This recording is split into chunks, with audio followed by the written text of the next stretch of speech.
کلوپترا مصر کے حکمران بطلیموس دوازدہم کے گھر میں پیدا ہوئی تھی۔ جب والد کا انتقال ہوا تو اصولی طور پر اقتدار 18 سال کلوپترا کے پاس آنا چاہیے تھا، مگر لوگوں کو عورت راج قبول نہیں تھا، اس لیے انہیں چھوٹے بھائی کے ساتھ مشترکہ حکمران بنا دیا۔ مگر اس کا بھائی اکیلا حکومت کرنا چاہتا تھا، تو کلوپترا کو بھائی کی فوجوں سے جان بچا کر مصر سے بھاگ کر روم جانا اور رومن بادشاہ جولیس سیزر سے مدد حاصل کرنا پڑ گیا۔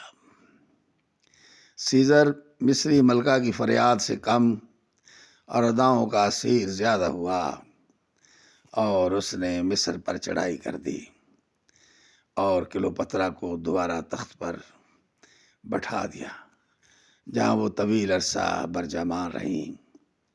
سیزر کے قتل کے بعد رومی تاج مارک اینٹنی کے سر پر سجات انہوں نے شاید اسی وراثت کے تحت کلوپترا سے بھی افیئر چلانا شروع کر دیا۔ روایت کے مطابق جب باغیوں نے کلوپترا کو شکست دے دی تو انہوں نے خود کو سانپ سے ڈسوا کر خودکشی کر ڈالی۔